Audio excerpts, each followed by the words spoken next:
If you're like most folks Dr. Kris Fusterhausen works with, you're active, you want to take ownership of your health, and you want to age gracefully. The problem is there is so much conflicting information out there about health and wellness, it's tough to know who to trust. Most providers are limited by what insurance will approve, so it can seem like they're only able to help you manage your health decline with more meds. On the Dr. Kris Life podcast, you'll learn how you can regain your confidence in your health journey.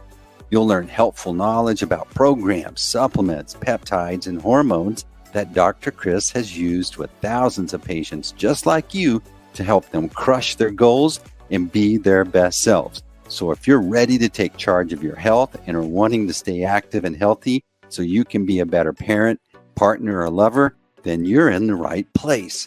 Welcome to the Dr. Kris podcast. All right, welcome back. This is another conversation with Dr. Kris. Dr. Kris is the owner of the Research Clinic. He's a provider that provides, age management medicine. We were just discussing this. And so when we think about the folks that are listening to this conversation or watching this conversation, I mean, here's where we are. We're either patients that want to be proactive in our health. We want to take ownership of our health. But that means that we need a provider that's aligned with us, that's thinking like us, that's not offended by discussing all the other options that maybe insurance doesn't let you color outside of the lines. And so if you're a physician, you've got patients that are asking you questions that insurance is not going to approve. So what do you do? It's like, I got a lot of people to see today. I need to hustle. So I don't have time to explore these things. And it's frustrating.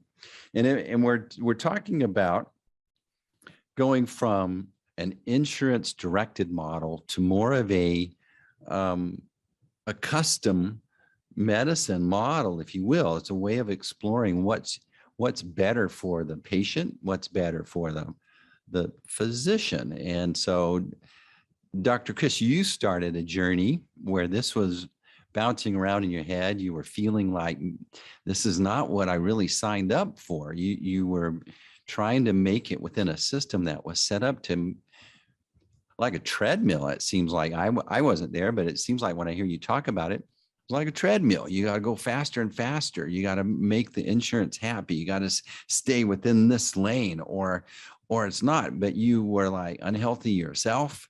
Mm-hmm. You were seeing patients that you really couldn't impact with their health. And this caused this presented in a hero's journey, presented a call to action that you probably resisted for a while. Tell us about that. Yeah, I mean, it was always, and we've discussed it a little bit before. I mean, it was first of all, it was a long journey. It was a slow journey, making the change because, like I think a lot of professionals, I have a hard time making major decisions and really dramatically changing my life because there is some comfort in routines. And then you have this allegiance to your patients because, gosh, I know that if I change to this model, especially, I don't think anyone can change from as dramatically different models as what I had because I was in a traditional county-based medicine system. 95% of my patients were Medicare, Medicaid, or no pays because they were being subsidized by the county. It's not like I was in a practice in, maybe downtown Dallas where, the average income of every patient was 150,000 plus. I mean, I had a few of those patients, but not many. So my dilemma was a little bit different than some because a lot of providers have their own practices, have a very diverse practice and their economic patients, making this change a little bit more or a little less scary, maybe is the correct term. But take that out of it. I still, even though that I didn't always feel like I was doing the most for my patients because of the system that I was stuck in, I still was doing a lot for those patients in their eyes. And, and I guess as I look back, I was helping them. I just always felt like I could help them more. And then what really pushed me towards the edge of changing my practice is when I realized the mental fatigue and the physical burden that I was taking upon myself, realizing that, I've got kids, I've got a wife. I don't want to check out of this world too early. I mean, we're all going out of it, but I wanted to be, I always joke, but most doctors don't age very well. You really look at them and it's like most of these doctors at 60, 65, 70, they look like they're 70, 75, 80. And it's because of the life that they've had to live being a physician. I was talking to another physician this weekend, and we were he's same age. We're both 49 years old, and just talking about the burden, and he's still in that traditional model of just how much stress it is to keep that going, taking care of your patients, seeing 30 plus. He sees around 40 patients a day.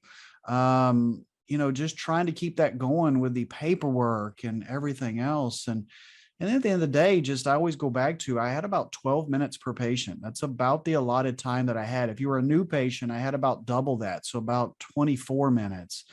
Most of these patients I'd been seeing for years, there's got to be some form of pleasantries when you enter the room, hey, how's it going? How's the baby? How's the wife?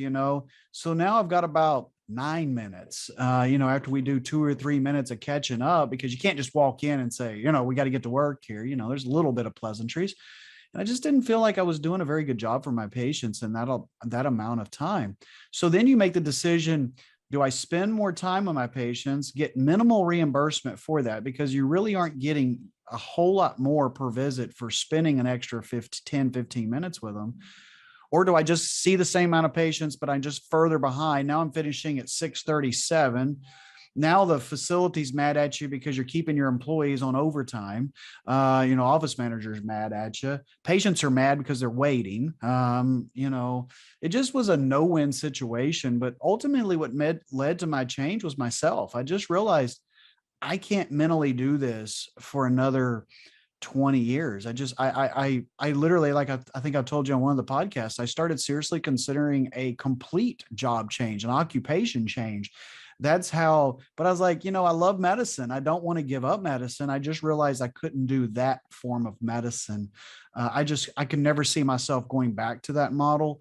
I'd figure something out before doing that. And I know a lot of providers are in that same situation. And as we talked about, sometimes patients are going to be put in situations where their provider out of nowhere comes and says, you know what, I'm changing models. And then patients have to decide, do I go with this new model? Do I find another provider? But I love this provider. I've been with them for 15 years and they're good to me. I know that's a big debate because more physicians or more providers are changing to this more cash for service model. There's pros and cons for both sides of the fence, but I firmly believe the pros outweigh the cons if, of course, a patient can fit it into their budget. Obviously there's patients that just, no matter what the budget is, they can't fit that in there. But I've been surprised at how many patients can fit it into their budget, who are able to find the value in the program. Let's talk about what the cons are real quick. Maybe a short list of cons from a physician's point of view. Well, so, I think that most providers who are looking at this probably have some form of a stable practice. And they're always, I think that there's a few ways to do this. And this is what I always talk to my patients. You can do a slow conversion. You can do like one of my friends did. He literally sold his practice and opened up 6 months later with 0 patients with a brand new, he calls it a functional medicine model, age management, functional medicine. We're really kind of saying the same thing, different terms for kind of the same thing. So he opened up that model. You can do, so some providers will kind of separate their facilities to where maybe certain half days of the week they do more like what we do, and then certain days of the week they do their traditional practice. You have to be careful with insurances. That's not, we're not lawyers. You just have to be real careful with that. I had 2 separate offices. So like 3 days a week, and that's how I started it slowly. I actually started 1 day a week. I worked for the county. I was able to basically redo my contract where they gave me a day off a week, and I went and I did my own thing at a completely different address in town. and started 1 day a week and just slowly built it up. And so I did the extremely conservative model that took me a few years, probably could have done it faster if I'd, I always think if your hands held to the stove, a lot of times you figure out how to make things work a little faster versus having, 3 or 4 safety nets. But I'm more of a safety net kind of guy. I'm just not the balls to the wall type personality. I growing up in a family where money was a problem, I've always been more of that kind of a person. And I think you have to know what your personality is. So the cons really become, I think, financial. There's obviously going to be most likely some form of expense required. And are you starting from zero? Do you, no one's going to go to this cash model and have built-in ready to go patients unless they've really started prepping their patients for it for months. So I think that's the biggest thing. Every physician is in the back of their head going to go, do I go to this model and in 6 months I have no patients? And I built this traditional practice that I can't stand, but it's there and it's making money and it's paying my bills. If I switch over to this model, is there a chance that I lose it all? And, I've lost my traditional model, it's gone, or it's at least disassembled. And now I've gone over to this thing and it doesn't work. And I think it's always the biggest barrier. Every single time I talk to a provider, it always comes back to fear of finances, or somebody that sold their practice, or maybe they semi-retired and they're kind of doing just basic kind of like temporary work. And they've lost their footing in their community and they really are starting from scratch. Kind of like what we're going to do in Nashville. We're going to start from scratch. That's not the optimal way to do things, but sometimes that's what you have to do. So I would say all the cons, and then just breaking habits, just maybe not realizing that the other side of the fence is greener in this case, and just because you haven't done it before. So I was lucky enough that I was able to work. I think I've told part of my journey was I first started with age management medicine with a company called Synergenics. And I was able to work for them a half a day a week. I had a half a day off at my other one. So that's the half day that I worked for Synergenics. And I did that for a couple of years. And I was able to really dip my toe into that side of medicine and learn that side of medicine and feel comfortable that I knew what I was going to do. The other con is maybe realizing you're going to have to re-educate yourself. I think a lot of traditional providers, and I've told this about myself, I really kind of got in a rut where, I read a little bit, I went to a few drug rep dinners, but I wasn't immersed into continuing my education like I probably should have. I got kind of literal and figuratively fat and happy of just, I've got this figured out because I was seeing the same things every day. And okay, here's the same treatment every day. I think I've told you most doctors dole out the same 50, 60 medicines over and over and over because they get real comfortable. They'll use others, don't get me wrong, but most on a day-to-day basis, 50, 60 medications they're really working from versus the thousands that are out there. So I think that's pretty much on the con side of the switch for providers. And so let's talk about the pros. What are some of the things that maybe you don't know about that are just financial? Yeah. So if we're speaking from it strictly on a provider basis, I tell doctors that I talk to, my practice used to be a high volume, low yield practice. I had to see a lot of patients in order to make a living to keep the practice going. We had 4 providers. Whenever I started with 2 providers, we ended with, 5 providers, including myself. And no, 4, I'm right. I was wrong. 4 providers total, 2 when I started, 25 employees, give or take, to keep 4 providers going. I tell providers, when you go to this model, I now have 2 providers with, 3 to 5 employees, because so much of what our employees at a traditional practice is billing the insurance, collecting the money, getting the prior auths done. When you lose the need for all of that stuff, your overhead comes down so much. And that's one of the things I try to tell my providers that I talk to is, you don't understand how much your overhead is just going to keep the train moving forward. Um, you know, our overhead is, we're lucky, especially where we live in Texas. Even real estate, even though it's getting more expensive, is still very affordable compared to, Florida and California and these states. But, my biggest overhead is just my building, and I own it. And that's great because, it's part of my retirement plan. The actual payroll and mortgage. I mean, other than that, the overhead is extremely low compared to the normal model. So overhead goes tremendously down. So now I have a high yield, low volume practice. So I went from high volume, low yield to the exact opposite. I tell providers, I try to keep my patient load between 10 to 15 a day, about a third to half of what I was prior. Some days are less, some days are more. Um, I'm able to spend time with my patients. The self-satisfaction knowing that I'm changing my patients' lives, to me is well worth it, even if there's no more money in it. Um, the stress and strain on the provider's mind and body, I think, is probably the biggest thing. Um, the fact that I could do what I do, I could do a generous portion of what I do and not even be in my office if I chose to. I mean, I could be in Cabo if I chose to, and as long as I've got a computer and a microphone and some internet, I could do a lot of what I do from other places, and that's just not feasible in a traditional medicine model. So if I've never had this pleasure, but if I'm like, hey, I want to go to Cabo for 2 weeks, I could, for the most part, as long as I've got a nurse practitioner back here in the office, I could pull that off. So just the flexibility of my schedule, the lower overhead, the less stress and strain on myself, and then at the end of the day, the biggest thing is the patient's outcomes are just tremendously better.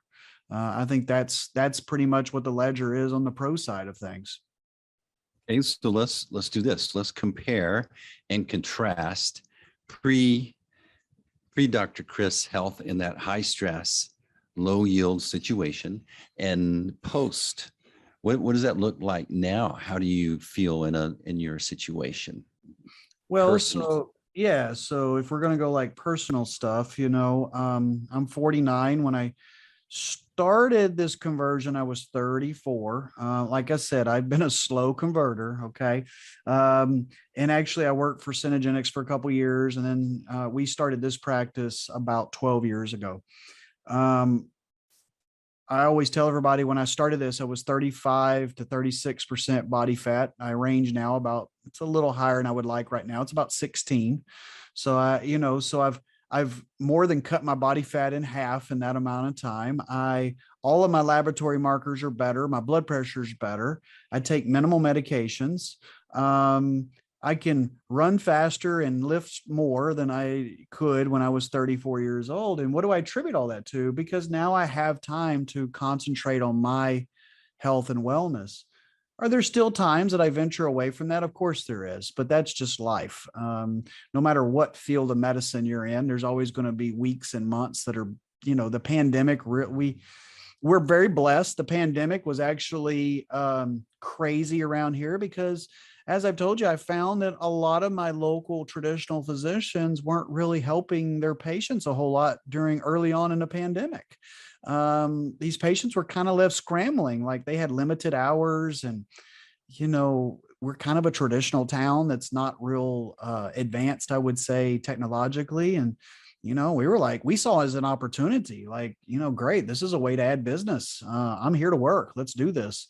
Lord knows I'm here to help the people in my community. And so it's actually been kind of weird. We're not quite as hectic these days. And I was kind of thinking about that over the last couple of weeks. And I think I've realized what it is the pandemic is, at least for now, kind of slowing down again. And I think it's kind of having this little bit of a counter effect of hopefully they're not going to take it too far of, avoiding their own health. But I think people are kind of exhaling just a little bit now with COVID actually having very nice decreases over the last month nationally.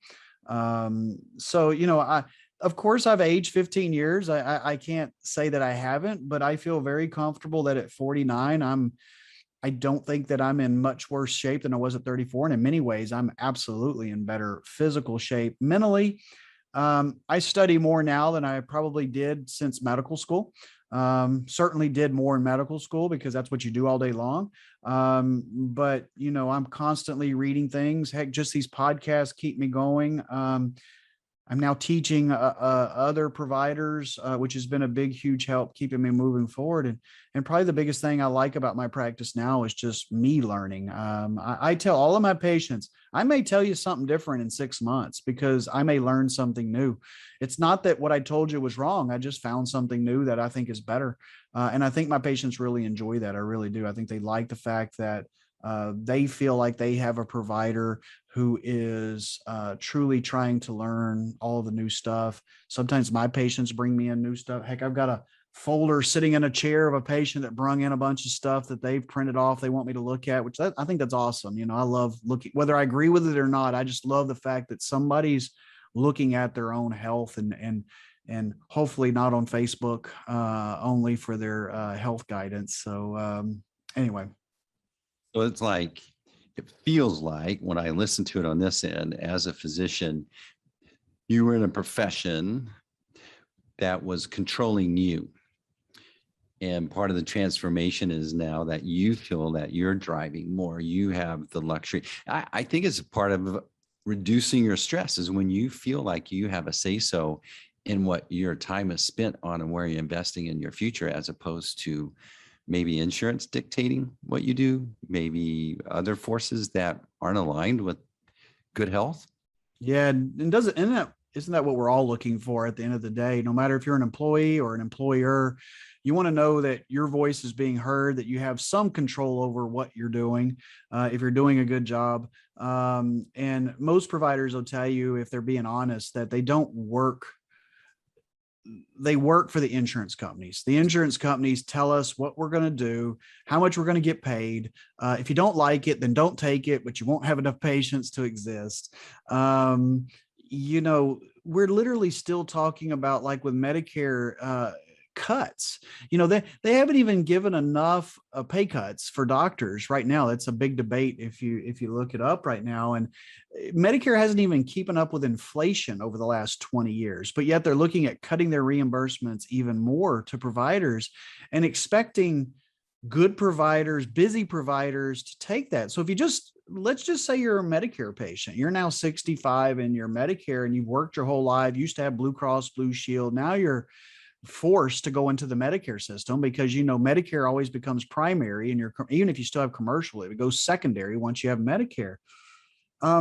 You may lose your provider just because of that, because your provider says, you know what, I'm not concierge, but I won't take Medicare because it just doesn't pay me enough. And because for the most people, it doesn't. It's a really difficult thing to do if you're in a practice where I can see all day long United Healthcare, whatever, and get reimbursed at higher rates. Why would you take Medicare patients? Unless you're literally doing it out of the kindness of your heart. And I think all providers start there, but then eventually the accountant comes to you and says, what the hell, you're turning away patients that pay you 30% more, and they're easier patients because they're younger. Unfortunately, as we get older, most of us have more medical problems. So your Medicare patients are generally your more complicated, more time-consuming patients. And oh, by the way, you're getting paid less. So these are dilemmas that many patients don't realize that doctors go through, because somehow doctors are not seen as businessmen and women. They're seen as, you're here to take care of me no matter what you get paid. And because I think there's this general thought that doctors, are all multi-millionaires. They all bring home, $1 million a year net, which is so far from the truth. And no one puts into the equation how much they sacrifice to actually get to the point to even be able to draw a decent paycheck. Like I try to sometimes if I get patients like that back in the day, I would say, I graduated from college and then I had 7 more years of education. 4 of those I paid to go. 3, I barely made anything. If you looked at the per hour wage, it's well below minimum wage. And so now here I am at 30 years old, starting to finally make a paycheck, where the guy who went to college, or girl, has been making a decent paycheck since 22. That's nearly a decade gap to make up of revenue. Plus, I paid for medical school during that. And if you really look at it, don't I literally, my daughter is 15, about to be 16, and she's flirting with the idea of being a doctor. And I say, honey, please only become a doctor if you truly, truly love it. Because if it's a business decision, you could make much better business decisions than becoming a provider. But at least in this model, we're putting the control back in the hands of the provider. They can charge what they want. They can charge a little. They can charge a lot, depending on what they can get. That's up to you. Your patients either will or won't pay it. You still got to provide value for service. It's great to say I'm going to charge cash and I'm going to put blank on myself. You still got to realize it's a competitive market, and you've got to show value there. But I think we're all just trying to look. We all want to feel wanted. We all want to feel like we've got to say. We all want to feel, just appreciated at the end of the day. And I truly feel like my patients before appreciated me too. I don't want to make it sound like they didn't. I just knew I was getting to the point where I was no longer a big help to them anymore because of how mentally fried I was. I was just getting through days, probably for the last year and a half. I mean, if I'm being totally honest, that's the way it was. So let's compare and contrast maybe from the patient's point of view, how you perceive it. I'm thinking of my experiences with you and previous general practitioner doctors, right? And it's very contrasting. From your perspective, what does that look like now? Proactive versus reactive medicine is the biggest thing I can say. I believe the traditional model is reactive medicine, where it looks like a duck, it quacks like a duck, it must be a duck, so let's treat it as a duck, okay? Versus it's got, the easiest thing to discuss is like diabetes, okay? Steve, your A1C, finally, the 90-day blood sugar test is finally in diabetic range. We kind of talked about it the last couple of years about how it was trending up. I kind of told you to maybe exercise a little more, maybe to eat a little better foods for you. I spent about 2 minutes discussing it with you, and now you're fully diabetic, and now we've got to put these 3, 4, 5 medicines on board. And because I'm not going to give you a chance to lose the weight and actually do better, because I ain't got time for that. I actually told you American Diabetes Association doesn't even have it as part of the protocol for treatment of diabetes anymore. Nutritional counseling, it's gone. It's medications. And so, in the average patient has been a diabetic for 5 years upon diagnosis, because of just, so many patients either don't go, or the doctor doesn't run the right test, or whatever. I think it's the fault of everybody. It's not just the provider's fault. It's everybody's fault. Versus now, when I get a patient in and I can just look at them, and I always say the eyeball test is really important. When you get somebody that doesn't look healthy, they're probably not. And I don't care what their basic labs say, fine, their cholesterol's okay and their red blood cells are fine. We got to dig deeper, because if they're 40, 55, 60, 70 pounds overweight, I guarantee I can dig deep enough to finally convince them that this is not okay. And really, and if their labs are good, then that's great. Then that means I've actually got an opportunity here to take a couple of years to slowly get them back in shape. Like I was telling one of my physician's family members the other day that I was seeing, I kind of like when I see labs that are abnormal, but not crazy abnormal, because it gives me fuel for my convincing them that we need to make a change. Sometimes those hardest patients can be the ones that are overweight and you can tell it's coming, but their labs are actually okay. It's like, damn, that kind of backfired on me, but I still got ways to convince them that, well, that's great today. But I have the time to actually sit with these patients. I can spend an hour with a patient. I tell patients we usually start at an hour and then we go down to 30 minutes, and maybe we get to where we're at 15 minutes again, but I try to book them for 30 minutes so that we can really get to the root of what's going on with them. It just, those extra few minutes make such a difference with patients. To realize a patient's coming in and we're not just going to talk about, let's change this prescription to this and let's change that prescription to that. It's like, what you've been eating the last week and a half. Tell me your eating cycles. You've been fasting. How much you've been fasting? How's the exercise going? What are you doing with exercise? These are questions they don't usually get asked at their doctor's appointment. They just don't. Their trainer maybe asks them if they have one, but not their doctors. Why is that? Doctors don't have time. That's the main thing. And most doctors don't know what questions to ask. I mean, I hate to say it. They don't know what to ask. Most doctors aren't actively in the gym themselves. Doctors aren't, I always try to tell my patients, I'm no different than you are. Now, you're a healthier patient, so you and I, we relate in that way, okay? I find that, what's that saying, like, your dog looks like you or something like that? I feel like patients are like you too, like you attract patients in some weird way. And if you're a guy that's overweight, you don't go to the gym, you're probably going to end up with a practice that kind of looks the same. If you're a healthier doc and you really stay healthy, you're going to find that your practice kind of morphs into that as well. I have new providers that come to my office like, wow, your practice really seems healthy. And it's like, yeah, because I kind of attract those patients. They want to go to a doctor that they can associate with, like he or she has the same likes and dislikes as I do. From looking at it from the patient side, this can be a huge dilemma for patients. Do I follow my doctor? And I was lucky enough that I had more patients follow me than I thought I would. I really didn't know if anybody would. And I was surprised at how many patients that didn't have high paying occupations who chose to follow me. They saw the value in what I offered them. And whenever I explained to them the process and how it works, they understood it. They got it. Not everybody, obviously, but a decent number. Just the wait time in your doctor's office. I promise my patients, unless all hell broke loose, I'm going to get you in on time and I'm going to get you out on time so that that, because your time is just as valuable as my time. I don't believe in this, that my time is more valuable than your time.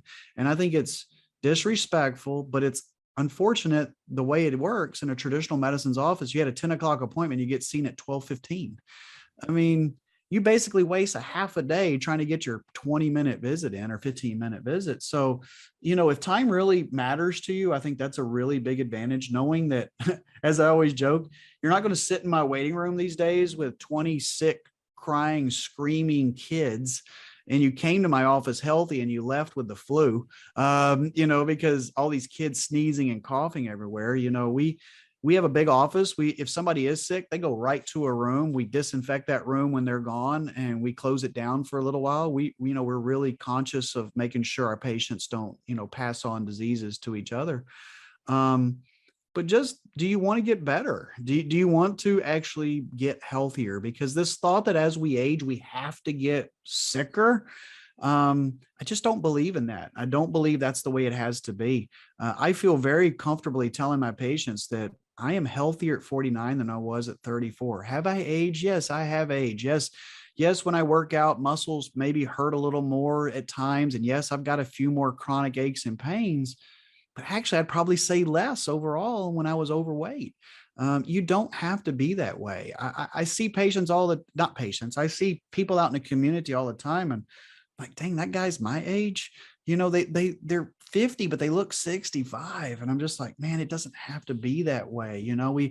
We don't have to let the truck get completely beat up before we decide to, do some maintenance. And so it's, I just try to tell my patients, the sooner we get on this, the better we'll do. Anyway, that's kind of a long answer to your question, but that's kind of that's how I feel about it. I'm listening to this and it feels like it's a similar situation from a patient's point of view. Steve, this is just what you're going to get. We could probably figure out more. We could probably take more time and we could probably be more proactive. But in the traditional practice, yeah, I don't really have any control. Absolutely. I'm just going to get these few medicines are what I get to choose from or get prescribed to me because the doctor's got his hit list. I mean, his regular hit list. Yeah, his comfort list. Yeah. Yeah. Sure. Or hers. And then, so it's like, I'm going from that is like, this is what you're going to get. You don't really have any control. Sorry about you, but you're just going to get sick. You're going to be diabetic and you're going to have these other things. So these are the medicines that we project you're going to be taking here over time. Two, hey, let's sit down and take control. Let's work together on a plan. You have options. There are things that you can consider that you don't know about. Mm-hmm. One of those, what really blew me away was like peptides. Mm-hmm. I didn't realize that these were available, that your body makes these things and you're just going to have these signaling agents that are going to go tell your body, use this to heal faster. I didn't know that these were options until I met you. Right. Yeah. And, going back to your first model, the traditional model, patients don't know that there is a different way of doing it many times. It's not even like the doctor, like, here's the way. I think that we're so trained that the provider doesn't realize there's another option and the patient doesn't realize there's another option. It's just the way it is. It's like, I don't know, in November, it gets cold. It's just the way it is. And they think it's the only way to do medicine. And why is this type of medicine the fastest growing area of medicine? Well, because more providers are figuring it out. But when you still look at how many there are versus how many doctors, it's still a very small number that are doing this. It's gaining steam because, the newer generation of physicians, from everything I've read, are not as interested in working as hard as the older generation of physicians. And as much as my old crotchety side wants to be like, like, what the hell, you need to go out and work 60 hours a week too, and take call every night. I also get it. I really do.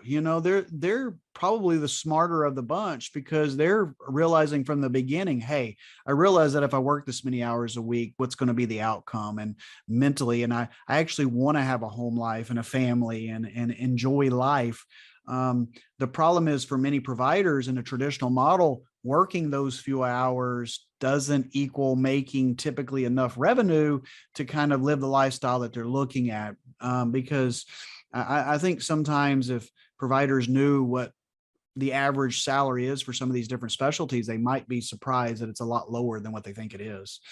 So that's the downfall. Some new providers are going straight into this model. It's just boom, residency and into this model, which can be really cool. But anyway, so yeah, it's big decisions for both sides of the fence, no doubt. Well, it's the responsibilities, and it's also in this relationship, patient provider relationship, where it's going to be this functional medicine, this cellular medicine, we have more options than you knew, but it requires that you take some time and that you're going to invest in some education. You're going to invest in changing your lifestyle. It's more than just taking a pill once a day. You're moving from the option of, here you go, here's a pill you're going to take once a day from now on top of your other. Let's make sure there's no contradicting, side effects. To, hey, you're good. If I could stop you there. Many times they don't even do that, but go ahead. I can't tell how many times I see people like, you can't take those things together. Oh, I didn't know. Because remember how we talked about how specialists in primary cares and one specialist prescribes something, another specialist prescribes something else, and they're not taking the time many times to make sure these things. You have to rely on your pharmacist most of the time to actually point out like, oh crap, there's a contraindication here. So anyway, I didn't mean to stop you, but even that sometimes doesn't even happen. But go ahead. Yeah, but it's like, as a physician and as a patient, or as a provider and a patient, it's like I'm signing up to change my lifestyle in some ways. That means I'm going to exercise different. I'm going to eat different. I'm going to not eat in a certain way different, right? And so that means I have to change how I see myself, my identity. Some of the activities I do, maybe, sitting around and watching football games all weekend, is not good for my health. So I have to kind of change. Am I going to be active? Am I going to tell Fred I'm not going to join him over at his house again, and we're going to have beer and potato chips and watch Right. the game again, Yeah. right? Yeah. So there's Absolutely. these changes of how you see yourself, both as a physician and as a patient. And I do think there's value to paying for something. It for most, it keeps us, it's kind of like bringing patients back. It's knowing that accountability, there's an accountability to that. Like, oh my gosh, I got to go in. I need to show some success, or I paid for this out of my own pocket. Maybe this is a vacation that I normally would have done, but instead I use this money on this, and I better get my money's worth out of it. I think that's a big aspect of it too. I think I'd use the analogy to you. Sometimes patients get real stuck on using their insurance, and luckily in our area of Texas, we have so many patients that are self-employed, and they go out and they buy, I have it as well, basically the worst commercial insurance that covers you for catastrophe. I call it catastrophic insurance. It's not paying for jack squat unless somebody's nearly dead, and God forbid you ever have to use it, but it's there to keep you from going bankrupt if something horrible happens. So that's kind of what I look for in my patients that realize if they go to the traditional doctor, they're really paying out of pocket anyway because of high deductibles. Why not pay maybe twice as much a year, but I'm getting so much more value. I'm getting 10 times the value for twice as much a year.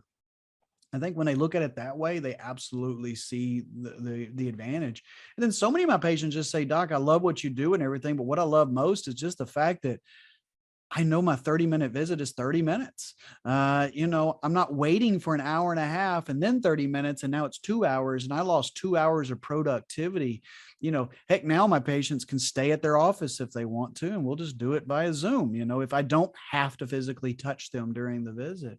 Lots of advantages because I think we all understand the value of time, which is just as important as anything else. My time and the patient's time. So, I'm never going to claim that I'm not behind, but it's rare. And if it is, it's no more than 10, 15 minutes versus, gosh, I used to be, the chest pain patient at 10 o'clock in the morning, and you were with them for 45 minutes to an hour and your whole day was screwed. You just never, I can't tell you how many days there was no lunch. It was literally like I finished my morning and she's like, your first of the afternoon is in room 1, and poof, off you go to that. Then you get done at 5:36 and you realize you've got a mountain of paperwork. You've got hour and a half to 2 hours of paperwork to finish before you get home. I mean, 7:30, 8 o'clock. It wasn't like that every day, but I mean, I never got out of the office. I was always in the office by 7:30 and never got out before 6. I mean, it just didn't happen. Um, you know, Now I can keep up on my charts. Um, I usually get started by 8:39 and I'm out of here by 5 most days. But when I do stay, it's because I want to. I'm actually like, oh, let me read an article, or because, I'm like most guys. When I go home, it's forget about it, kids, life. So I'll stick around here an extra hour or so when all the employees leave. So I get an hour of education time, but I want to be here. It's not work at that point. So would you say that this has afforded you a way to be more present in your family time, or Oh, be, yeah. yeah? I don't know that because of how much I travel, my kids might disagree with me. I don't know that I have more time for my family. I never thought that I didn't have enough time for my family. The biggest difference is I'm present. I can actually be a good, be an engaged dad. And one of the simple things, I can go to their functions, during the day. If I know in advance, I can block out 30 minutes. I couldn't do that in my own practice. By the time I drove to their thing, it was an hour and a half round trip. And I just didn't have an hour and a half in my schedule to give. I know these are things that traditional practitioners deal with on a daily basis. They don't even have a couple hours to go to their kids, assembly or whatever at school twice a year. It's really a problem for these docs. It's been excellent. I think this is a great series that we're doing here. And I think that, from a patient's point of view, that to learn that there are things that I can consider. There are people, doctors, physicians that are providers that would actually want to participate and spend some time with me and do some deeper labs and help me understand how I can be better in my health relationship to myself, so to speak. And then as a business person, how a provider can start to look at this, that they have more options that they didn't consider, that they're not just a slave to an insurance company, that they actually can build a practice that they're proud of, that gives you the things that are fulfilling in life instead of like the frustrating disappointments that I didn't know I signed up for this. Yeah, no doubt. I agree with everything you just said, and thank you. Those are very kind. But hopefully, and we haven't even got into deep, what we actually do and the differences with our practice than maybe other, because every true cash practice or concierge medicine practice or boutique medicine, whatever, we're still trying to figure out those terms, I know, but everybody does different versions of different things. I don't claim to be great at everything, but we try to be really good at a few things.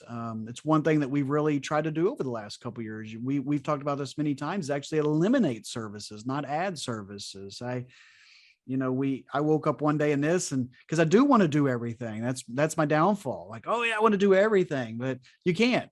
You really need to be good at 4, 5, 6 things and just stay in your lane, and let other guys and girls do some of those other things, and they'll be really good at that, and you can refer to them.